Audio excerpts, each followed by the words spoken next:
তো আজকে আমরা মাস ওয়াস্টিং বা পুঞ্জিত ক্ষয় নিয়ে ডিটেলে আলোচনা করব। তো আমরা ভূমিধস বিষয়টা কম বেশি জানি, ভূমিধস সম্পর্কে জেনেছি। এখন ভূমিধস আমরা সাধারণ দৃষ্টিতে একই রকম মনে হলেও এর বিভিন্ন রকম প্রকৃতিগত ভেদাভেদ রয়েছে। কোনোটার সাথে জলের অবস্থান দেখা যায়, কোনোটা জলবিহীন ধস নামে। তো এই যে ভূমিক্ষয়, এটা কিন্তু পুঞ্জিত ক্ষয়ের একটা টাইপ, একটা ধরন। ভূমিক্ষয় বিষয়টা বিশ্লেষণ করলেই আমরা বুঝতে পারবো যে পুঞ্জিত ক্ষয় জিনিসটা কি।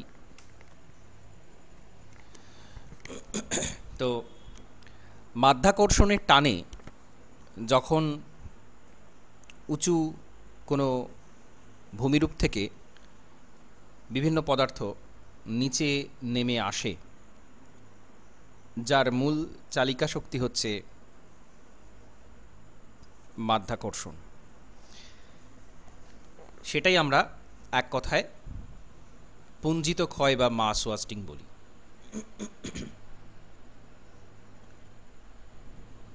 তো পুঞ্জিত ক্ষয় কেন হয়? ভূবিজ্ঞানী শার্প তিনি কিছু কারণ বর্ণনা করেছেন। একটাকে আমরা অ্যাক্টিভ কারণ, আরেকটাকে প্যাসিভ কারণের মধ্যে নিয়ে আসব। তো জল পিচ্ছিলকারক উপাদান হিসেবে কাজ করে।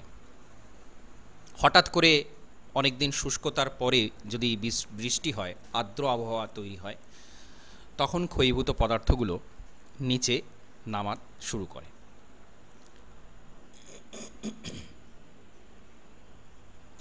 তো মৃত্তিকা শিলাখণ্ড আলগাভাবে অবস্থান করে, তারপরে সেটা আবহবিকার প্রাপ্ত হয় এবং তারপরেই সেটা পুঞ্জিত ক্ষয় হিসেবে নিচের দিকে নেমে আসে। পাতলা যদি শিলাস্তর যদি পাতলা হয়, লেয়ার যদি পাতলা হয়, সেখানেও কিন্তু স্তরায়ন্তল বেশি থাকলে সেই তল বরাবর শিলাটা কিন্তু পিছলে যেতে পারে। পরপর পরপর অনেকগুলো ছোট ছোট লেয়ার যদি থাকে, সেটা পিছলে যেতে পারে। দারুণ ফাটল, চ্যুতিতল এগুলো যদি বেশি থাকে, পীড়ন যদি বেশি হয়, তখন শিলাস্তরের স্খলন হতে পারে।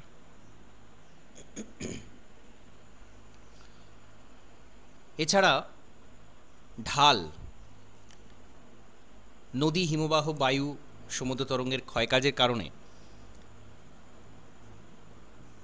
পুঞ্জিত ক্ষয় কিন্তু ত্বরান্বিত হয়, তার গতিটা বাড়তে পারে। আবহবিকার একটা অন্যতম কারণ। খনি অঞ্চল রাস্তা তৈরি করার ফলে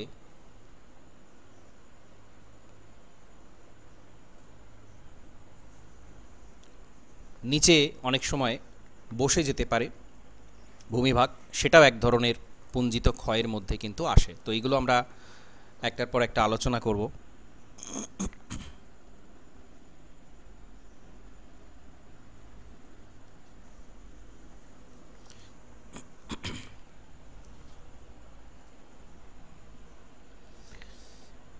এখন পুঞ্জিত ক্ষয় আমাদের যেটা সবচেয়ে বেশি গুরুত্বপূর্ণ, পুঞ্জিত ক্ষয়ের যে শ্রেণী বিভাগ, পুঞ্জিত ক্ষয় কত রকমের হয় এবং এক একটা শ্রেণী বিভাগ, সেটা কিন্তু আমাদেরকে খুব ভালো করে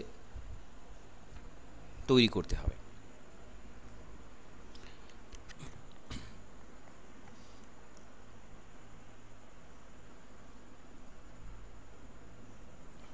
তার আগে আমরা একটু বিভিন্ন ধরনের যে গতি, মোশন, সেইগুলো দেখে নেব কোনটাকে কি বলা হয়। একটা হচ্ছে ফল, পতন। অতি খাড়া ঢাল থেকে শিলাস্তর যখন পতিত হচ্ছে সেইটাকে বলা হচ্ছে পতন, ফল। একদম উপরে ছিল, সেটা নিচে নেমে চলে এলো, এটা হচ্ছে ফল। আর একটা হচ্ছে স্লাইড,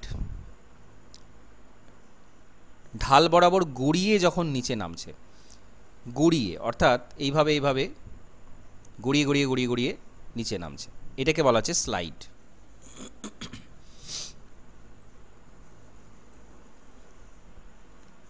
স্লাম্প, স্লাম্প পদার্থ যখন বাঁকা পথে, ভিডিও অফ করুন, ভিডিও অফ করে দিন, বাঁকা পথে যখন নিচে নামে, এইভাবে এইভাবে এইভাবে এইভাবে নামে, পাহাড়ি অঞ্চলে এরকম হয়। তো এটাকে বলা হয় স্লাম। আরেকটা হচ্ছে ফ্লো।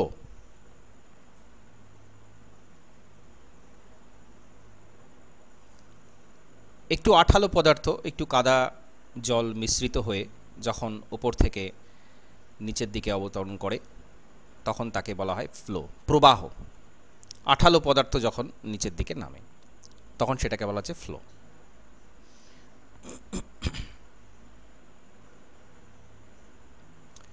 লোভ, জল দিয়ে পরিপৃক্ত থাকে শিলা, সেটা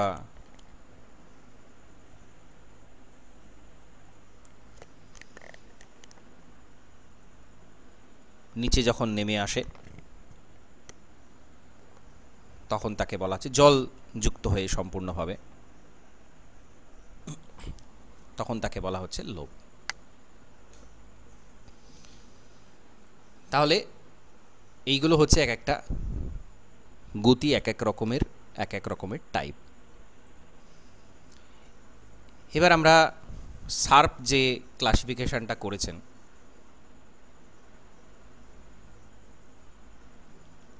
শার্প,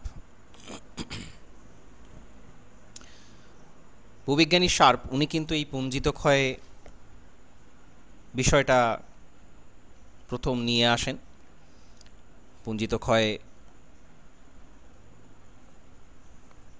শার্প মানে কে এই বিষয়টা প্রথম বলেছিলেন, পুঞ্জিত ক্ষয়, এই পুরো বিষয়টাই কিন্তু শার্প বলেছেন। তো পুঞ্জিত ক্ষয় উনি 4টে মূল শ্রেণী বিভাগ করেছেন পুঞ্জিত ক্ষয়ের। কি কি? একটা হচ্ছে ধীর প্রবাহ,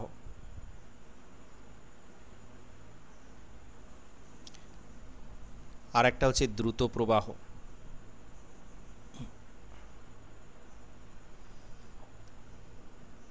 আরেকটা ধস, আর অবনমন।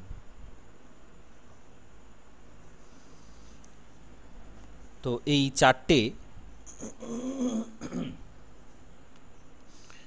মূল শ্রেণীবিভাগ উনি করেছেন। এবার পরপর আমরা একটা একটা আলোচনা করব।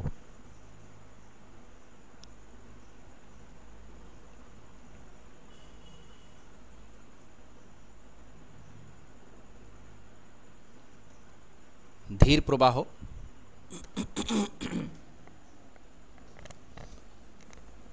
ধীর প্রবাহকে আবার দুটো ভাগে ভাগ করা হয়।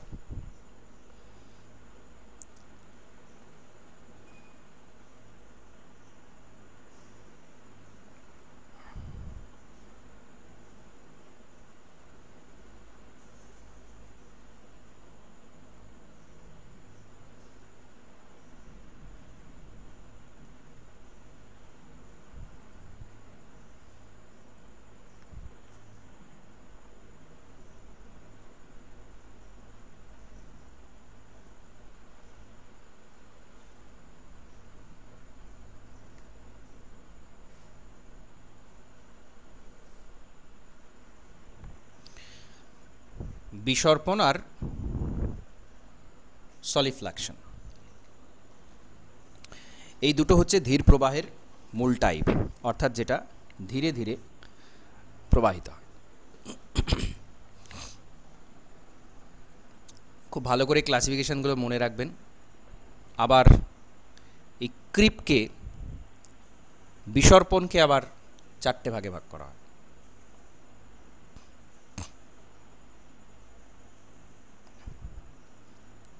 একটা হচ্ছে মৃত্তিকা বিসর্পণ, আর একটা হচ্ছে ট্যালাস বিসর্পণ, আর একটা হচ্ছে শিলা বিসর্পণ, আর একটা হচ্ছে শিলা হিমবাহ বিসর্পণ। তাহলে ধীর প্রবাহের মধ্যে দুটো টাইপ, ক্রিপ, সলিফ্লাকশন। ক্রিপকে আবার এরকম 4টে ভাগে ভাগ করা হয়, আর পুরো মাস ওয়াস্টিংকেই এই মূল 4টে, ধীর প্রবাহ, দ্রুত প্রবাহ, ধস এবং অবনমন। তাহলে এইখান থেকে ক্লাসিফিকেশনগুলো আমরা দেখলাম। এবার আমরা একটা একটা করে আলোচনা শুরু করব। তো ধীর প্রবাহের মধ্যে প্রথমেই যেটা আসছে সেটা হচ্ছে কি না, সয়েল ক্রিপিং।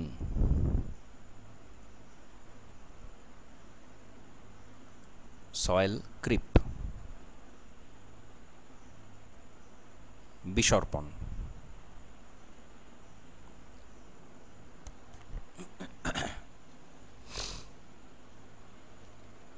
তো ধীর প্রবাহ হচ্ছে এবং ঢালের উপর থেকে মৃত্তিকা খুব ধীর গতিতে অবতরণ করছে, তাকে বলা হচ্ছে মৃত্তিকা বিসর্পণ। এর কারণ হচ্ছে একবার শুকনো হওয়া, একবার ভিজে যাওয়া, আবার শুকনো হওয়া, আবার ভিজে যাওয়া। তো এইভাবে যখন চলতে থাকে তখন মৃত্তিকার একটা অংশ, মৃত্তিকার কণা, সেটা কিছুটা সরে যায় মাটির অংশ থেকে, মাটির উপর থেকে, এবং সেটা আস্তে আস্তে আস্তে আস্তে নিচের দিকে নামতে থাকে। শুকনো অবস্থায় সেটা কিছুটা উঠে আসে আশপাশের মৃত্তিকার থেকে, মূল মৃত্তিকার থেকে কিছুটা অংশ উপরের দিকে উঠে আসে, আর যখন বৃষ্টিপাত হয় প্রচুর, তখন সেটা জলের সাথে মিশে যায়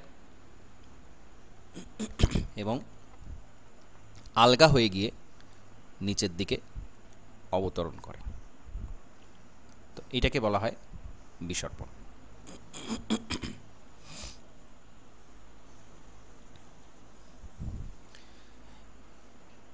এর উদাহরণ খুব ভালো করে দেখে থাকবেন আপনারা। পাহাড়ি অঞ্চলে দেখবেন এরকম পোস্টগুলো এরকম বেঁকে রয়েছে, বা গাছপালা এরকম হেলে রয়েছে, তাই তো? পাহাড়ি অঞ্চলে আপনারা লক্ষ্য করেছেন এগুলো?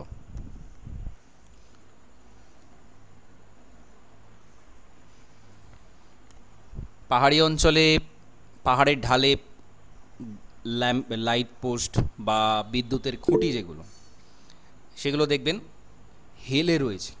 ওগুলো কিন্তু হেলে তৈরি করা হয় না, কারণ একটা কনস্ট্রাকশনকে দাঁড় করিয়ে রাখাই এর মূল উদ্দেশ্য, সেখানে হেলে তো হয় না।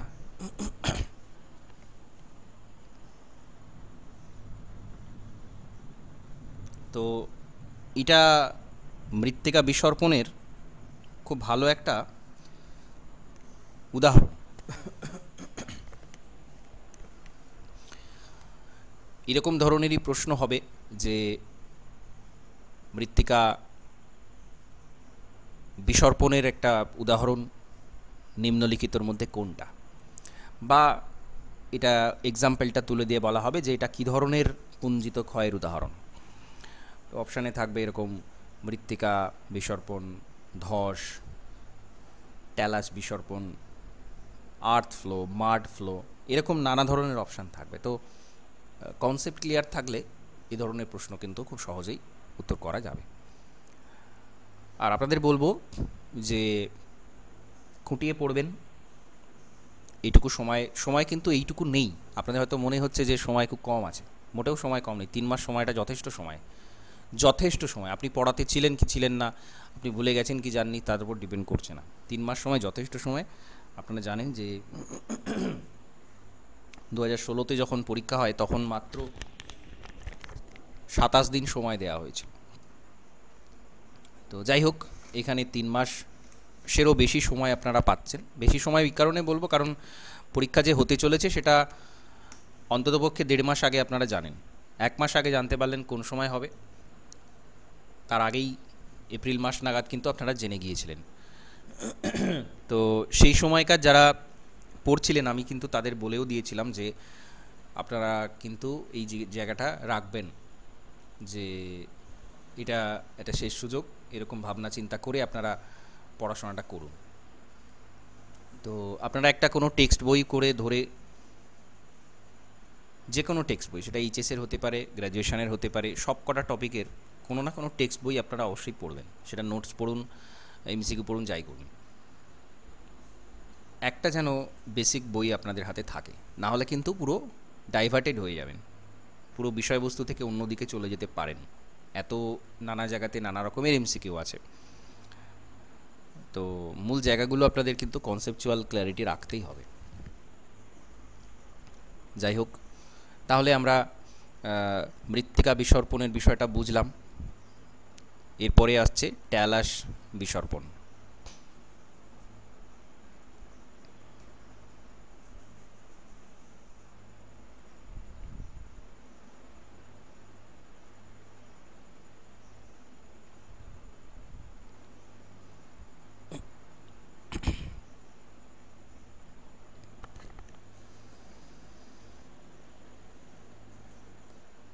ট্যালাস বিসর্পণে কি হয়?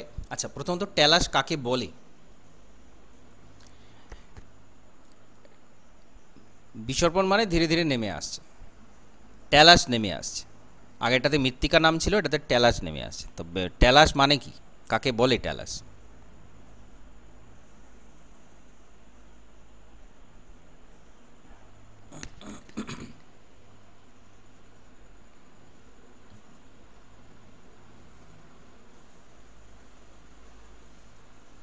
হ্যালো, বলবো স্যার। হ্যাঁ বলুন। স্যার, আবহবিকারের ফলে যে সমস্ত শিলাখণ্ড চূর্ণ বিচূর্ণ হয়, সেই শিলাখণ্ডগুলো যখন ঢালের উপর দিক থেকে নিচের দিকে নামে, মানে সেটাই হচ্ছে, মানে সেগুলোকে টেলাস বলা হয়। আবহবিকার হয়ে যে পদার্থটা হলো সেটাকেই ট্যালাস বলা হয়? মানে স্যার, মানে মোট কথা ক্ষয়প্রাপ্ত হওয়ার ফলে যে চূর্ণ বিচূর্ণ না, হয় সেটা। হলো না, হলো না। আবহবিকারের ফলে যেটা প্রথমে হচ্ছে সেটা হচ্ছে রেগোলিত বলে, রেগোলিত বলে, সেটা অন্য জিনিস। তো তুহিন খণ্ডীকরণের প্রভাবে যে হিমবাহজাত পদার্থ যেগুলো আহ, ঠিক আছে, তিলকের আকারে নিচের ঠিক দিকে আছে, নেমে ঠিক আসে ঠিক আছে, ঠিক আছে। আপনার প্রচণ্ড ব্যাকগ্রাউন্ডে সাউন্ড আসছে, আমি জানি না, আপনি হয়তো আপনার পাশেই হয়তো গাড়ি ঘোড়া রয়েছে, অথবা আপনি বললাম মোটামুটি ঠিকই বলেছেন, আপনার কথাটা আমি বুঝতে পেরেছি। তো একটু উচ্চ পার্বত্য অঞ্চলে যেখানে তুষারের কাজ হয়, আবহবিকারের মধ্যে তুষারের কাজ, আপনাদের আবহবিকার আমি পড়িয়েছি, তুষারের কাজ যেখানে দেখতে পাওয়া যায়, অর্থাৎ দিনের বেলা ফাটলে জল জমে জল জমে থাকে, রাতে সেটা বরফে পরিণত হয় এবং বরফের চাপে সেটা ফেটে যায়, আশপাশে শিলাখণ্ড এবং টুকরো খণ্ড খণ্ড খণ্ড খণ্ড হয়ে যায়, কোণাকৃতি একটা শিলাখণ্ড, তাকে বলা হচ্ছে ট্যালাস। আর ট্যালাসটা যখন একটু শঙ্কু আকারের হয় তখন তাকে বলা হয় স্কি। ট্যালাস আর স্কি এই দুটো খুব গুরুত্বপূর্ণ টার্ম। স্কি, ঠিক আছে, এরকম ধরনের কোণাকৃতি খণ্ড খণ্ড, এটা হচ্ছে ট্যালাস। আর স্কি হচ্ছে এরকম টাইপের হয়, শঙ্কুর মতো, এরকম এরকম, এটা হচ্ছে স্কি। এখন এই যে পদার্থ যেগুলো উঁচু পার্বত্য অঞ্চলে সঞ্চিত হয়ে থাকে, ট্যালাস সঞ্চিত হয়ে ট্যালাস ঢাল তৈরি করে। তো সেই যে সঞ্চিত হয়ে থাকলো, তারা কিন্তু নিচের দিকে নেমে আসে, যখন ঢাল বরাবর নেমে আসে নিচের দিকে, সেটাকে বলা হয় ট্যালাস ক্রিপ। এরাও খুব ধীরে ধীরে ধীরে ধীরে নিচের দিকে নামে। তো এই কারণেই আমরা এটাকে ধীর প্রবাহের মধ্যে নিয়ে এসেছি। তাহলে মৃত্তিকা বিসর্পণ হলো, মৃত্তিকা বিসর্পণ ধীরে ধীরে নামে, জল মিশ্রিত হয়ে মৃত্তিকার লেয়ারের একটা অংশ সেটা ধীরে ধীরে নিচের দিকে নেমে আসে। ট্যালাস বিসর্পণের ক্ষেত্রে এরকমভাবে ট্যালাসটা নামতে থাকে।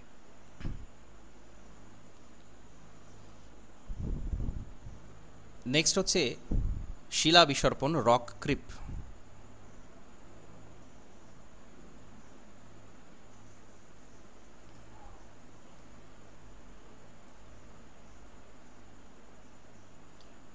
শিলা বিসর্পণ, তো শিলাখণ্ড, ট্যালাসটা আলাদা ধরনের। শিলা বলতে আমরা একটু বড় আকারের যেগুলো বেলে পাথর, কংগ্লোমারেট, গ্রানাইট, এইসব বড় বড় পাথর, সেগুলো বিচ্ছিন্ন হয়ে যায় এবং অভিকর্ষের টানে ধীরে ধীরে নিচের দিকে নেমে আসে। শিলাটা নেমে আসছে বলে আমরা এটাকে বলছি রক ক্রিপ, শিলা বিসর্পণ।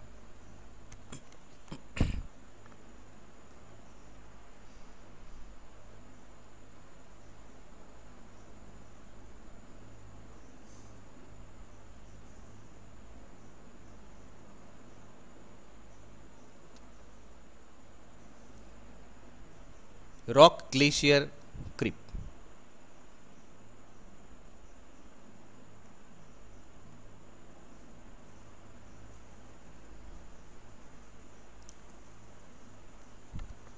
শিলা হিমবাহ বিসর্পণ। তো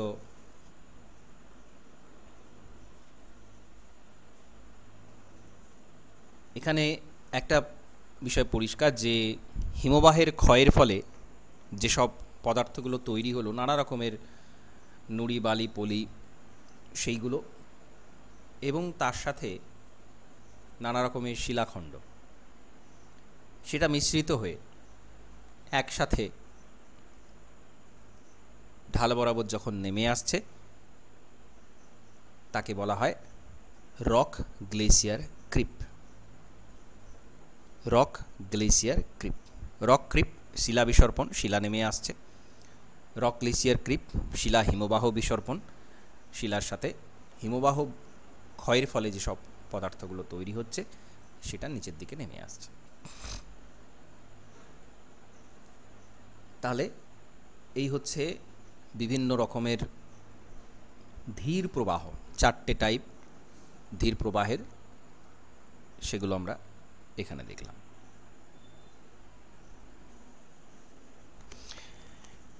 এবার ক্রিপের মধ্যে এটা ছিল, আর দ্বিতীয় আরেকটা যে শ্রেণী বিভাগ ছিল সেটা কি ছিল? সেটা ছিল সলিফ্লাকশন। এইটা খুব গুরুত্বপূর্ণ একটা টার্ম।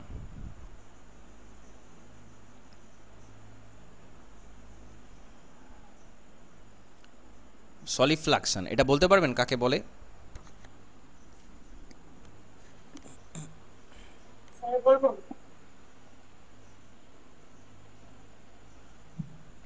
হ্যাঁ বলুন। স্যার, জলের দ্বারা সম্পৃক্ত হয়ে যে সমস্ত পদার্থ, মানে মূলত মৃত্তিকা, এগুলো ঢাল বেয়ে বেয়ে নিচে নেমে আসে, তাকে সলিডফ্রাকশন বলে। আবার বরফ গলা জল যখন এরা মানে এরকম ভাবে বরফ গলা জলে যখন আসে সঙ্গে বা মৃত্তিকাস্থিত নুড়ি কাকর বালি বা মৃত্তিকা, তখন জেলিফ্রাকশন।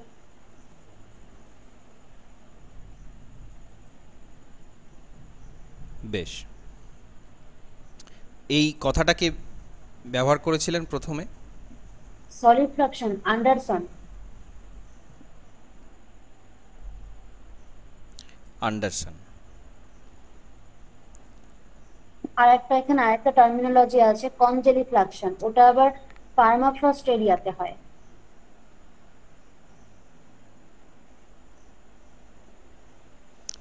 বেশ, তো আন্ডারসন বলছেন যেটা উচ্চ অক্ষাংশ, হাই ল্যাটিটিউড এরিয়া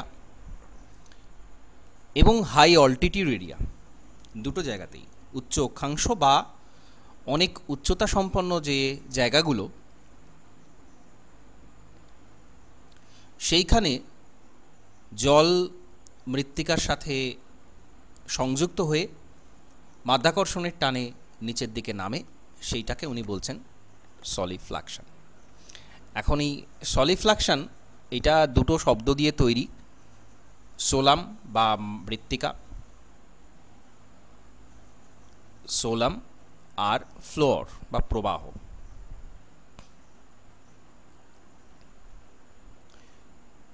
সোলাম আর ফ্লোর, তো সোলাম মানে হচ্ছে মৃত্তিকা এবং ফ্লোর মানে প্রবাহ, অর্থাৎ মৃত্তিকা প্রবাহকে বোঝাচ্ছে। উচ্চ অক্ষাংশ, উচ্চতা সম্পন্ন এলাকা যেখানে, অর্থাৎ একেবারে শীতল যে অঞ্চল, সেইখানে যখন এই মৃত্তিকা প্রবাহটা হচ্ছে তখন তাকে বলা হচ্ছে সলিফ্লাকশন। এটা একটা গুরুত্বপূর্ণ বিষয়। তো এখানে এরকম অবতরণের ক্ষেত্রে কয়েকটা বিষয়ে কাজ করে।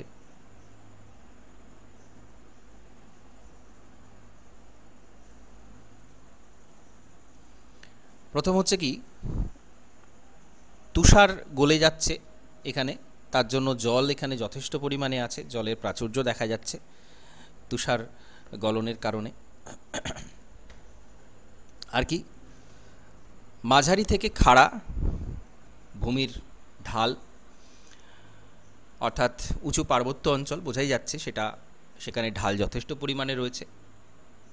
আর ঢাল যেখানে রয়েছে সেখানে কিন্তু উদ্ভিদ খুব বেশি নেই, উদ্ভিদ থাকলে কিন্তু এই প্রবাহটা সম্ভব হতো না। আর কি, ভূপৃষ্ঠের নিচে পার্মাফ্রস্ট অবস্থা, পার্মাফ্রস্ট অবস্থা, চিরতুষার অবস্থা, এটা দেখতে পাওয়া যায়। এই চারটে অনুকূল পরিস্থিতির জন্য নাতিশীতোষ্ণ অঞ্চলে গ্রীষ্মকালে মাটি বেশি ভিজে গিয়ে, ভারী হয়ে গিয়ে ঢাল বরাবর নিচের দিকে নামতে থাকে, এবং এই প্রক্রিয়াতে ধাপের মতো ভূমি সৃষ্টি হতে পারে, স্টেপ। পর্বতের যে অবতল অংশ সেইটা অনেক সময় এই বাহিত পদার্থ দ্বারা ভরাট হয়ে যায়।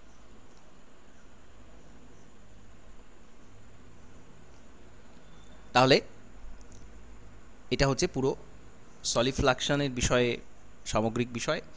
এবং আন্ডারসন এটা টার্মটা ইউজ করেছিলেন, আন্ডারসন। এটা অবশ্যই মনে রাখবেন, কে কি বলেছেন, কে কোন টার্মিনোলজি ইউজ করেছেন, এই সব জায়গা থেকে কিন্তু যথেষ্ট পরিমাণে প্রশ্ন আপনারা দেখতে পাবেন। এবং যে 60 নাম্বারের কথা হয়েছে, 60 নাম্বারের যে পরীক্ষাটা হবে, সেখানে কিন্তু টার্ম বেসড কোয়েশ্চেন অনেক থাকবে। আপনারা যত দ্রুত সম্ভব সিলেবাসটা কভার করে ফেলুন, এবং তারপরে প্রচুর পরিমাণে এমসিকিউ প্র্যাকটিস করুন, খুঁটিয়ে খুঁটিয়ে নানান জায়গা থেকে নানান ধরনের ছোট ছোট বিষয় সেগুলোকে কালেক্ট করে একত্রিত করুন।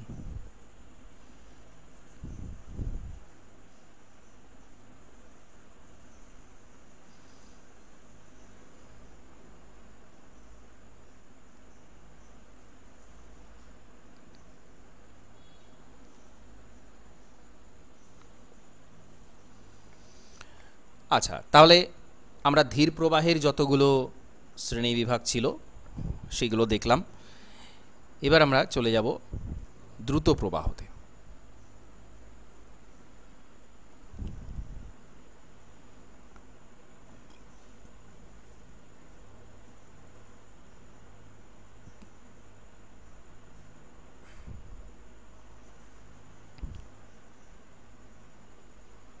র্যাপিড ফ্লোয়েজ, দ্রুত প্রবাহ। তো এখানে আবার তিনটে শ্রেণীবিভাগ আছে। র্যাপিড ফ্লোটা 2 নম্বরে ছিল, ধীর প্রবাহ 1 নম্বরে ছিল, দ্রুত প্রবাহ 2 নম্বরে ছিল। তো এই 2 নম্বরের যে র্যাপিড ফ্লো সেখানে আবার তিনটে ভাগ রয়েছে। একটা হচ্ছে মৃত্তিকা প্রবাহ বা আর্থ ফ্লো, ওটা ছিল মৃত্তিকা বিসর্পণ, আর এটা হচ্ছে মৃত্তিকা প্রবাহ। এটা কিন্তু প্রবাহ, বিসর্পণটা কি হচ্ছিল, ধীরে ধীরে হচ্ছিল। প্রবাহ মানে আমরা কি বুঝি, সেটা কিন্তু নিরবিচ্ছিন্নভাবে একটু দ্রুততার সাথে প্রবাহিত হবে। তো মৃত্তিকা প্রবাহ।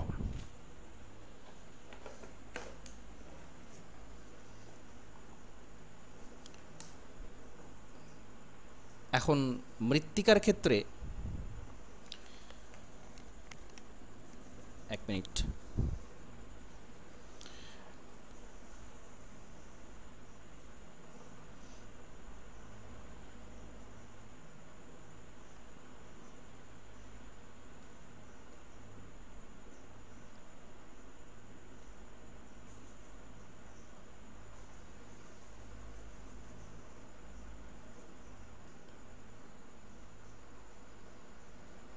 এটাকে অ্যাকচুয়ালি ইংলিশ টার্মটা হচ্ছে আর্থ ফ্লো। আর্থ ফ্লো, মাড ফ্লো,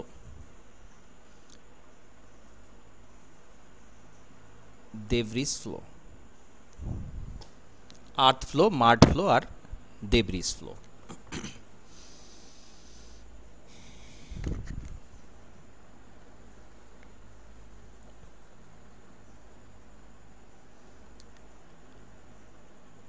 এখন প্রথম যেটা,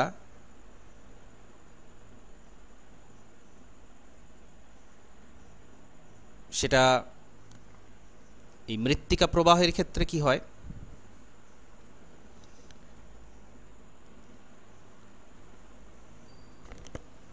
এখানে কর্দম বা সিল্ট পলি যেখানে রয়েছে, সেই মাটি ঢালের উপরের থেকে নিচের দিকে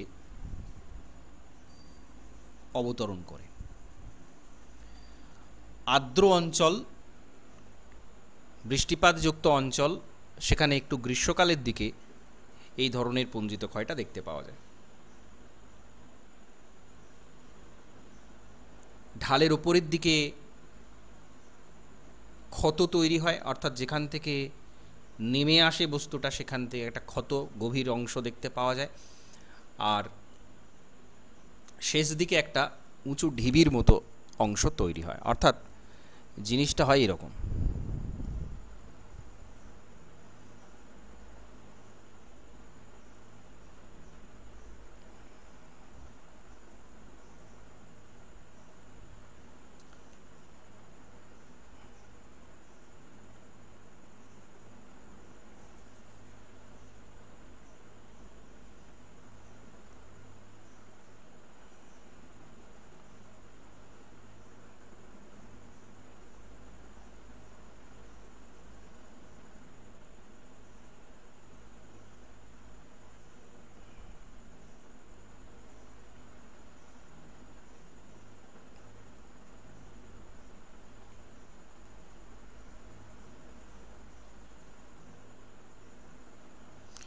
এই অংশটা এইখানে একটা বড় গভীর খাদ তৈরি করে, এই অংশটা পুরো এইখানে সরে আসে, নেমে আসে।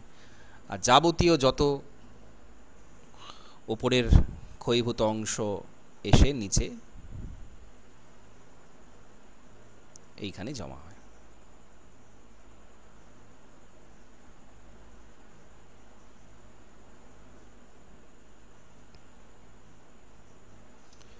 ঠিক আছে, তো এইখানে একটা খাত তৈরি হচ্ছে, ক্ষত তৈরি হচ্ছে, আর নিচে এসে পার্টিকুলার এই জায়গাটাতে সঞ্চয় হচ্ছে। এই ঘটনাটাকে বলা হচ্ছে আর্থ ফ্লো। ঠিক আছে, আর্থ ফ্লো। তো আপনাদের আরেকটা বিষয় বলি, আপনারা একটু ডায়াগ্রাম প্র্যাকটিস করবেন, কারণ পড়ে যত না বেশি মনে থাকবে, ডায়াগ্রাম দেখে, ডায়াগ্রাম লিখে, ডায়াগ্রাম প্র্যাকটিস করে তার থেকে বেশি ভালো করে মনে রাখতে পারবেন। আপনারা এটা একটু করুন, ডায়াগ্রাম যতটা পারবেন, যেখানে আমাদের ফিজিক্যাল জিওগ্রাফির সব জায়গাতেই এটা সম্ভব, খুব ভালোভাবে সম্ভব, ইন্ডিয়ান জিওগ্রাফিতে সম্ভব। আপনারা একটু ডায়াগ্রামগুলো প্র্যাকটিস করবেন, দেখবেন সেটা মেমোরিতে অনেক বেশি ভালোভাবে গেঁথে যাবে। কারণ পরীক্ষার দেওয়ার সময় দেখবেন লেখার থেকেও ছবি মনে করাটা অনেক বেশি সহজ। তো যত রকম আছে আমাদের জিওগ্রাফিতে, তো ম্যাক্সিমামটাই ডায়াগ্রাম দিয়ে করা সম্ভব।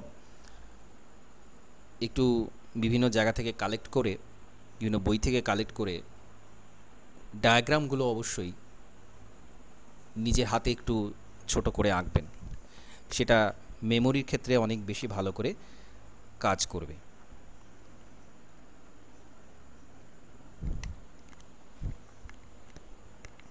তাহলে এটা আমরা আর্থ ফ্লো দেখতে পেলাম, আর্থ ফ্লো। এবার হচ্ছে মাড ফ্লো। মাড ফ্লো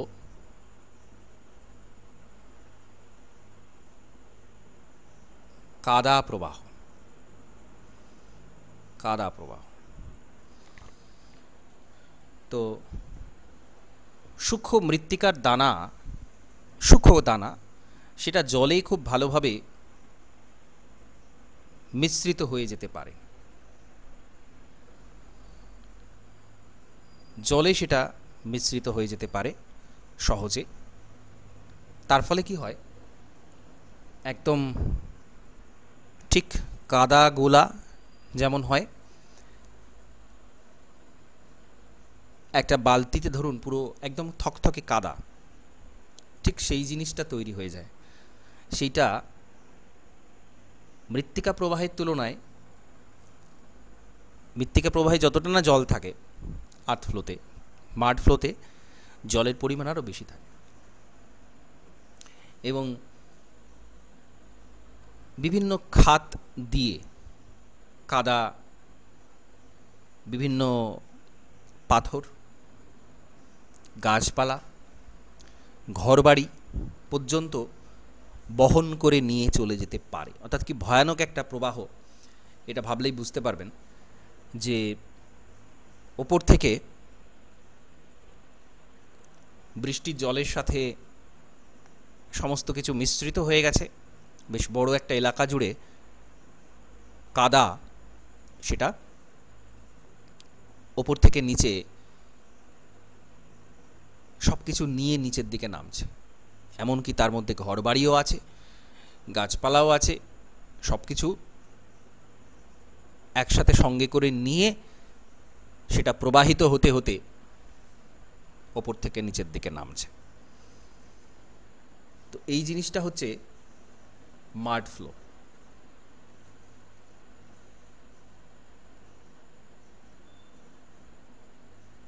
বাড়িঘর পর্যন্ত বয়ে নিয়ে চলে আসে। এখন যদি এলাকাটাতে গাছপালার সংখ্যা কম থাকে তাহলেও আরও বেশি হয়। অনেক সময় শিলার মধ্যে বিভিন্ন রকম রাসায়নিক আবহবিকারের কারণে কাদা তৈরি হতে পারে। আবার অনেক সময় ঢালের মধ্যে কিছু আগ্নেয় ভস্ম থেকে যায়, তার ফলেও হতে পারে। আর যেখানে একটু ব্যাডল্যান্ড এরিয়া রয়েছে, যেখানে ওপরের মাটিটা অনেক বেশি আলগা, সেরকম ধরনের ব্যাডল্যান্ড যুক্ত অঞ্চলে এই ধরনের কাদা প্রবাহ অনেক বেশি দেখতে পাওয়া যায়। কারণ ওপর থেকে নালিক ক্ষয়ের যে এরিয়াগুলো রয়েছে সেইখান থেকে পদার্থগুলো খুব সহজে ওপর থেকে নিচে নামতে পারে। এরকম ধরনের ভূমিরূপ আমেরিকার পশ্চিম দিকে দেখতে পাওয়া যায়, ভারতের চম্বল উপত্যকায় দেখতে পাওয়া যায়। কারণ আমরা যখনই একটা খুব গুরুত্বপূর্ণ ব্যাডল্যান্ড এরিয়ার এক্সাম্পলের কথা বলি তখনই কিন্তু চম্বল উপত্যকার কথা আসে। মধ্য ভারতে চম্বল উপত্যকা, সেখানে এরকম ব্যাডল্যান্ড টোপোগ্রাফি আছে এবং এরকম মাড ফ্লোর একটা এক্সাম্পল এখানে দেখতে পাওয়া যায়। কারণ এলাকাগুলো খুবই শুকনো, বৃষ্টি খুব একটা হয় না, কিন্তু যখন বৃষ্টি হয় সেই যে উপরের আলগা মাটি সেটা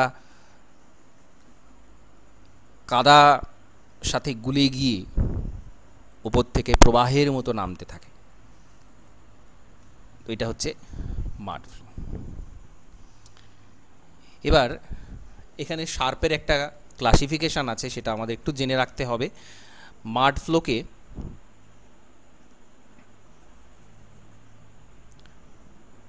শার্প আবার 3টে ভাগে ভাগ করেছেন। ঠিক আছে, মাড ফ্লোকে 3টে ভাগে ভাগ করেছেন। কি কি? একটা হচ্ছে মরু প্রবাহ,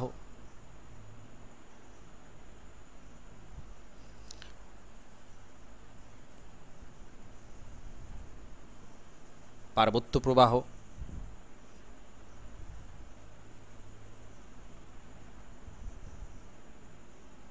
আগ্নেয়গিরি শ্রেণী। অর্থাৎ আগ্নেয়গিরি অধ্যুষিত অঞ্চলে আগ্নেয় ভস্ম জমে যে আগ্নেয়গিরির আশপাশে যে অংশটা তৈরি হয় সেইটা যখন নিচের দিকে নামে সেটা হচ্ছে আগ্নেয়গিরি, পার্বত্য অংশ থেকে। আর মরু অঞ্চলেও এরকম, শুকনো অঞ্চলে এরকম প্রবাহ দেখা যায়। তাহলে এই 3টে হচ্ছে কাদা প্রবাহের একটা শ্রেণী বিভাগ। তো আমরা ধীর প্রবাহ এবং দ্রুত প্রবাহ এই শ্রেণী বিভাগটা এখানে কমপ্লিট করলাম। এখানে আমরা যে শ্রেণী বিভাগ করেছিলাম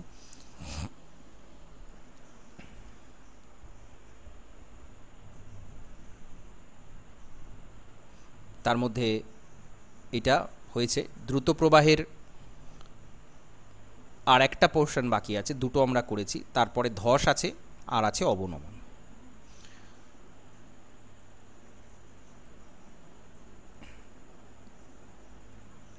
3 নম্বর যেটা ছিল সেটা হচ্ছে অবস্কর প্রবাহ বা ডেব্রিস অ্যাভালাঞ্চ।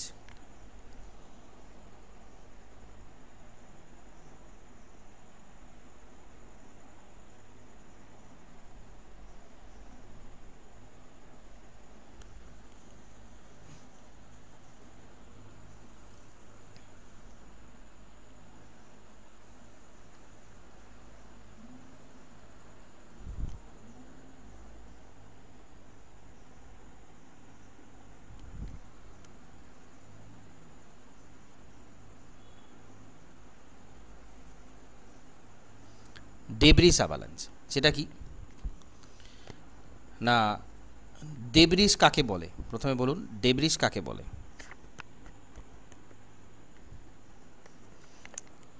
অবস্কর।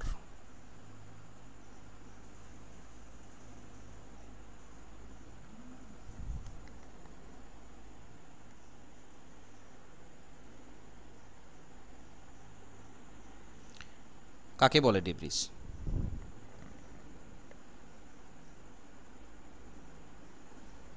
স্যার শিলাচূর্ণ, নুড়ি কাকর বালি, এগুলোকে। হ্যাঁ, অবস্কর মানে হচ্ছে যেগুলো ক্ষয়ীভূত পদার্থ, সেগুলোকে এক কথায় ডেব্রিস বলা হয়। তো পার্বত্য অঞ্চলে শিলা, তুষার, সম্প্রপাত এগুলো প্রায়ই দেখতে পাওয়া যায়। আর খাড়া ঢালের মধ্যে সেসব ছোট বড় নানা রকম শিলাখণ্ড সিক্ত হয়ে, জল সিক্ত হয়ে থাকে, সেই শিলাখণ্ডগুলো পড়ে থাকে। এবার তার নিচে যখন পিচ্ছিল অবস্থা সৃষ্টি হয়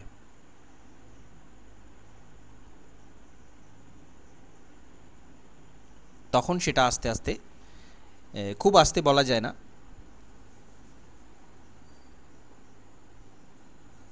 তো সেটা যখন নিচের দিকে নামছে সেই অবস্কর বা ডেব্রিস, সেইটাকে বলা হচ্ছে অবস্কর প্রবাহ বা সম্প্রপাত। এখানেও কিন্তু এটা খুব ধীরে ধীরে আসছে না, এটা দ্রুত প্রবাহের মধ্যেই পড়ছে। তাহলে এটাকে আমরা বলছি ডেব্রিস প্রবাহ। এবার এই রকম নেমে আসার ফলে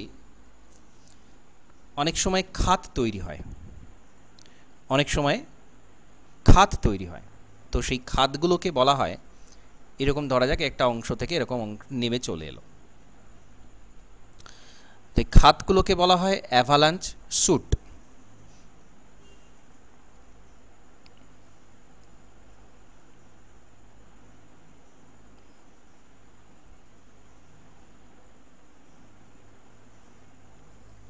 ঠিক আছে, এই খাতগুলোকে বলা হয় অ্যাভালাঞ্চ স্যুট।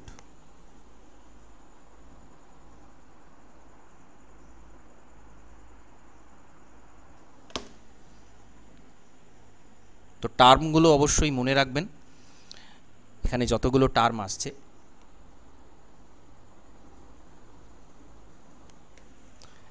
অ্যাভালাঞ্চ স্যুট হলো। এবার আমরা ওই 3 নম্বর যে ভাগটা ছিল, অর্থাৎ দ্রুত, একটা হচ্ছে ধীর প্রবাহ আর একটা দ্রুত প্রবাহ আর একটা হচ্ছে ধস।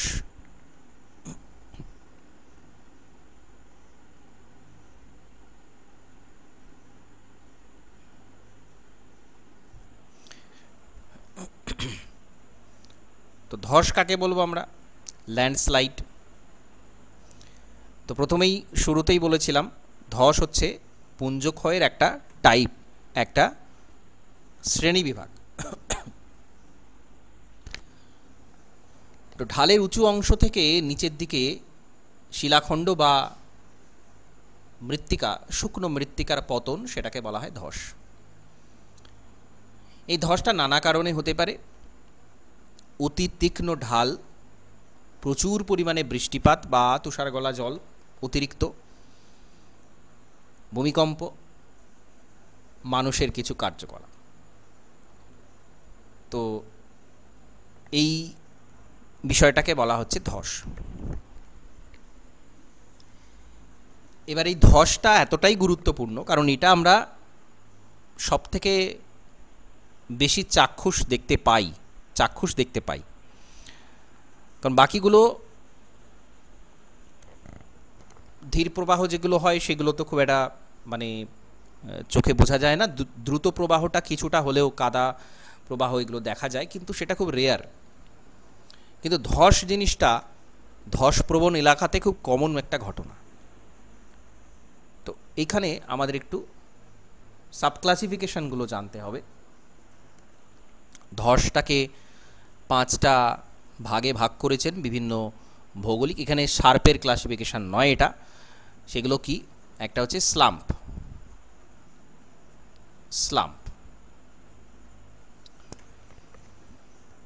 যখন নদী, হিমবাহ, সমুদ্র তরঙ্গের কাজের ফলে ঢালের নিচের দিকের অংশটা কেটে যায়, তখন ওপরের দিকের অংশ নিচের দিকে পতিত হয়, একে বলে স্লাম্প।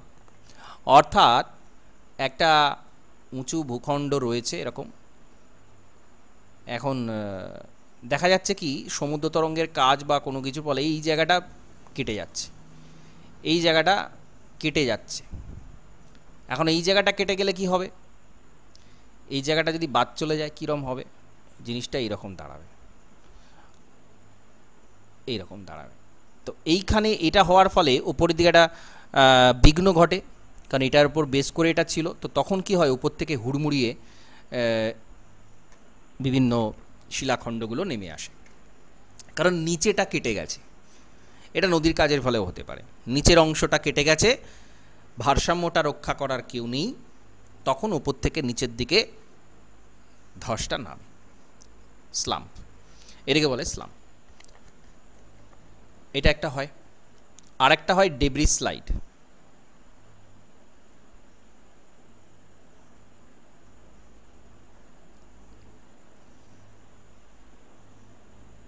ডেব্রিসের কথা এইমাত্র বললাম। তো সেই সব ডেব্রিসগুলো যদি হঠাৎ করে গড়িয়ে নিচের দিকে নামা শুরু করে, তখন সেটাকে আমরা ডেব্রিস স্লাইড বলবো। আর একটা বলবো ডেব্রিস ফল। স্লাইডটা কি হয়? কিছুটা গড়িয়ে গড়িয়ে নিচের দিকে নামে। আর ফলটা হচ্ছে কোনো কিছু যদি ঝুঁকে অবস্থান করে, এরকম ঝুঁকে অবস্থান করছে, তো সেই অংশটা খুব সহজে নিচের দিকে পড়ে যাওয়ার প্রবণতা থাকে।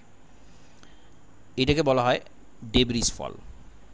এবং এইটা সবচেয়ে বেশি দেখা যায় নদীর পাড় ভাঙনের ক্ষেত্রে।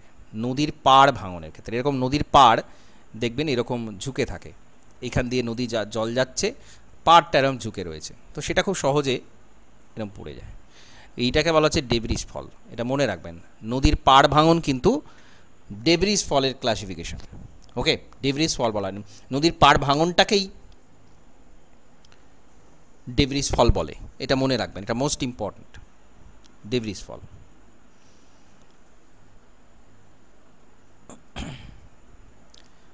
আর একটা হচ্ছে রক স্লাইড। রক স্লাইড শিলাখণ্ড বিসর্পণ, স্তরায়ন্তল শিলার দারুণ চ্যুতিতল বরাবর শিলাখণ্ডটা গুড়িয়ে বা খাড়াভাবে ওপর থেকে নিচের দিকে নেমে পড়ে, রক স্লাইড। আর হচ্ছে রক ফল। রক ফল একেবারে উপরের শিলাখণ্ড নিচের দিকে নেমে আসে, ঠিক যেমন ডেব্রিস স্লাইড ডেব্রিস ফল ছিল, রক স্লাইড রক ফলটাও সেম। রক স্লাইডটা কিছুটা গড়িয়ে গড়িয়ে নামে, রক ফলটা একেবারে উপর থেকে নিচে হুড়মুড়িয়ে নেমে আসে। তাহলে এগুলো হলো ধসের 5টা ক্লাসিফিকেশন। আর একদম শেষে যে পুঞ্জক্ষয়ের যে আরেকটা শ্রেণী বিভাগ, যেটাকে সাবসিডেন্স বলা হচ্ছিল বা অবনমন যেটাকে বলা হয়, অবনমন, এটাতে কি হয়, উপরের অংশটা এটাতে সরে টরে কিছু যায় না, এটা উপর থেকে নিচে নামা বটে, কিন্তু এটা সমতল অংশেও হতে পারে। এই অংশটা নিচের দিকে ফাঁপা হয়ে গেছে, নিচে শিলাস্তরে ভাঙন হতে পারে, নিচে কোনো খনি অঞ্চল বসে যেতে পারে। তো এই অংশটা কি হয়, এটা হচ্ছে প্রথম অবস্থা। দ্বিতীয় অবস্থায় দেখা যাবে এটা স্বাভাবিক অবস্থা। তো অবনমনে হয় কি, এই অংশটা কিন্তু এরকমভাবে নিচের দিকে বসে যায়, নিচের দিকে এরকম নেমে যায়, এটা হচ্ছে সাবসিডেন্স, অবনমন। বিভিন্ন কারণে হতে পারে, ভূগর্ভস্থ অংশ যেটা ধরে রেখেছিল উপরের শিলাটাকে, সেই অংশটা কিন্তু নিচের দিকে নেমে পড়ে, এই জিনিসটাকে বলা হয় সাবসিডেন্স বা অবনমন। ওকে, তাহলে এখানে আমরা বিভিন্ন যে টাইপগুলো ছিল, পঞ্জিত ক্ষয়ের যে টাইপগুলো ছিল সেগুলো এখানে আলোচনা করলাম। ঠিক আছে,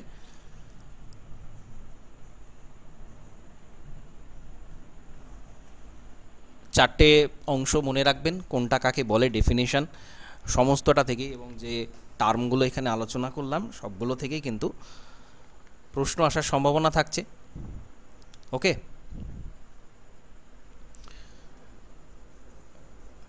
ঠিক আছে, তাহলে আজকের ক্লাসটা এখানে কমপ্লিট করছি। স্যার আমার